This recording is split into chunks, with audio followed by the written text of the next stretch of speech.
Hello everyone, welcome back to our channel.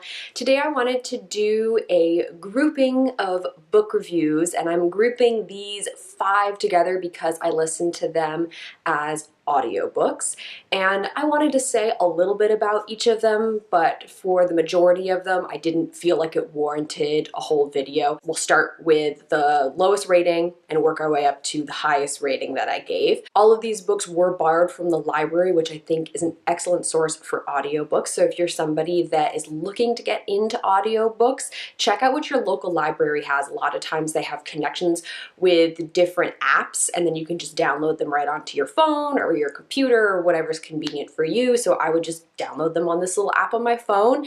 I'd get them for 3 weeks like a normal book, and it worked out really well. Let's talk about what I thought about the 5 books that I've listened to. The first book is Scrappy Little Nobody by Anna Kendrick. This is a very short, fun memoir that Anna Kendrick wrote about her life from being a young child all the way up to present day, mostly just focusing on her personal growth, how she ended up getting into acting and eventually ended up making it in Hollywood. It's set up as a bunch of different stories. There's little bits of advice, there's some charming moments, some awkward moments, and it is narrated by Anna Kendrick herself, which I found really nice. It added a nice touch to it.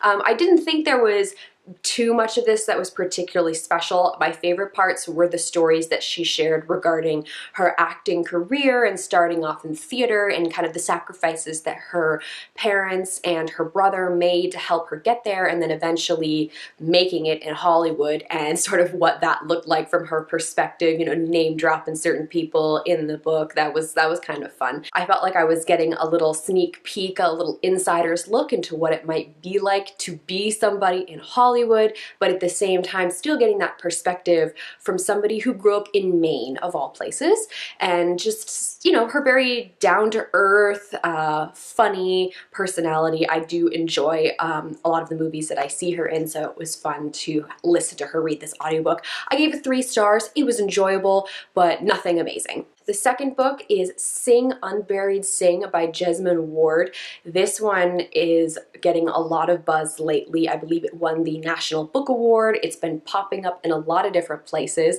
This book is a bit hard to sum up. It is literary fiction. It follows a 13-year-old boy named Jojo and his kind of messed up family. He's pretty much been raised by his grandparents. His mother is a drug addict and his father is in prison, so he's had a bit of a rough life.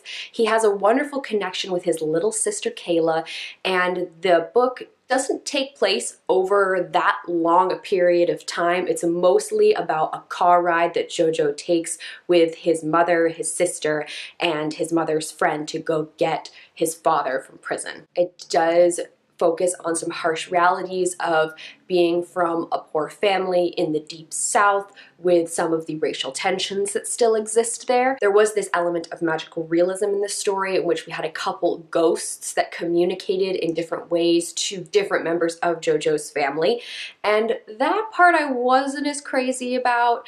I am very picky about my magical realism in books, and for me I felt like this was too much. I feel like if the ghosts hadn't been there but their stories had still been incorporated in some way, it would have been better. The ghost stories themselves were very interesting and helped create a bigger picture about where this family had come from and what, you know, what's influenced them so far. But I just found it a little too much, especially listening on audiobook. I found myself zoning out. The audiobook did have different narrators for different chapters depending on who we were focusing on, who was speaking, so I did appreciate that. But overall, this was kind of a meh one for me. I gave it 3.5 stars because there were some bits that were very impactful, and I appreciated hearing and experiencing that part of the story, but the stuff with the ghosts, magical realism, and some other things just kind of seemed to drag on a little too much for me. My third book is a nonfiction book. It is 5 Days at Memorial by Sherry Fink.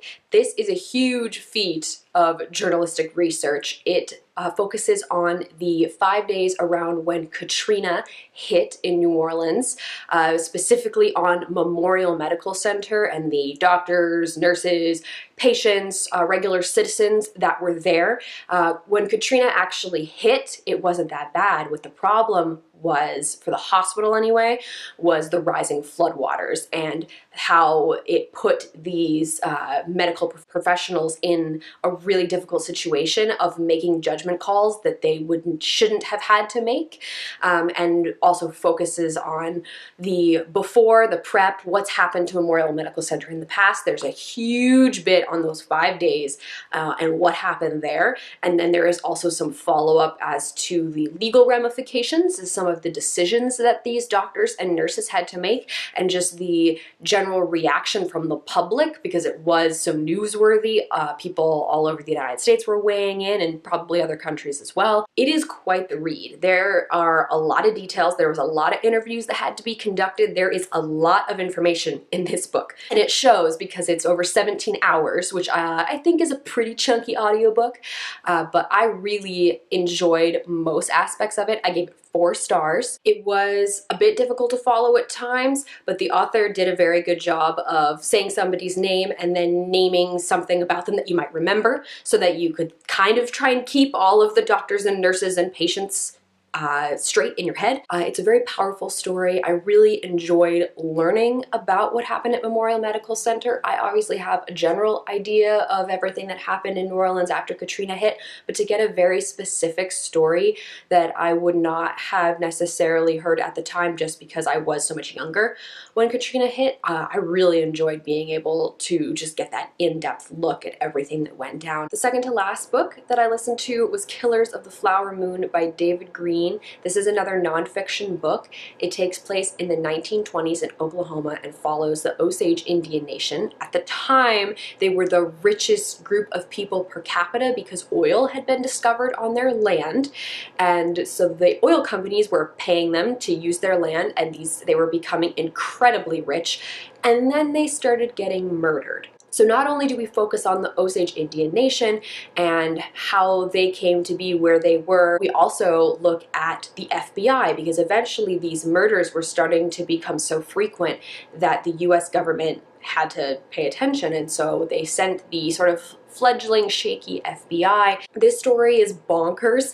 Things that you would never believe would actually happen in real life, things that you think would only happen in the movies, they actually happened in this story. The audiobook never felt like it was dragging for me. It was split up into a few different sections, so there were different narrators for each section, some of whom I liked better than others, but this was just such an experience to follow this story. This was something I knew nothing about, and so to find out that this actually happened was so interesting. And I feel like a lot of other people are in the same boat. Maybe those of you who live in that area of the United States are aware of the story on some level, but I think for those of us who are sort of outside that range, this would be a very interesting story to learn about. It is a little confusing at times because there are a lot of names involved, but generally an excellent book. I gave this one 4 stars as well. The last audiobook, and also my favorite book that I have read this year, even though I technically listened to this one, but you catch my drift,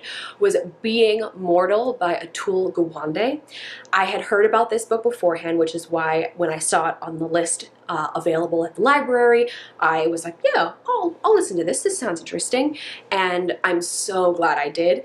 This book is another nonfiction book, and it talks about the idea of medicine and how it's over time become this way of trying to sustain human lives at any cost possible rather than sustaining quality of life. And it's sort of split into 2 halves. Atul Gawande talks about what this means for the elderly, and then it also focuses on what this means for somebody who is terminally ill. It's a very difficult topic, and Atul Gawande does have firsthand experience with this. He uses a lot of personal stories with patients that he has spoken with, people in his family, and then also other doctors, other patients that whose stories he's heard and didn't necessarily work with. As an audiobook, this is amazing. amazing. It's the perfect length. The narrator's voice was so good. As soon as he started narrating the book, I was excited because I knew I was really gonna like listening to him speak. And I was listening to this book on public transportation to and from work when I was doing chores around the house, and I was just getting so emotionally involved in the stories in terms of what these people were going through and trying to understand what the doctors were going through, what the kind of decisions these people have to make for themselves, how others can help them, and then also how that affects me, because having a discussion about what somebody wants to be done when they get towards the end of their life, it can be really hard to approach somebody about that, but it's very important to ask them. I think this is one of those books that everybody should read because it's a conversation we all need to have with ourselves, with our significant others, with our parents, even with our siblings. I spent a lot of time reflecting while listening to this book, both for myself, for my parents, for my grandparents. I have some grandparents that have passed away. I have some grandparents that are still alive. My grandma, who's in her 90s, after I finished this book, she's recently made the decision not to fight this next round of cancer that has struck her.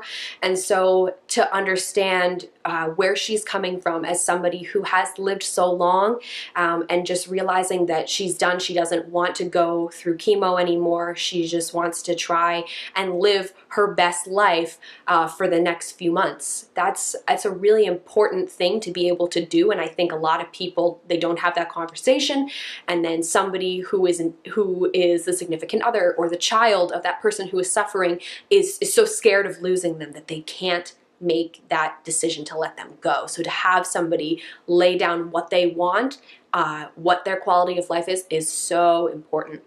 And that's why I really like this book, because it was having a conversation about something that is so important that I feel like a lot of people miss out on. So if you are debating reading this book, please read it. It is amazing. So good. Absolutely 5 stars for me. Favorite book I've read so far this year. All right, so now that I've gushed about being mortal for a little bit, if you have read any of the books that I talked about today, feel free to let me know what you thought of them down below, whether you liked or disliked them. Feel free to share your opinions.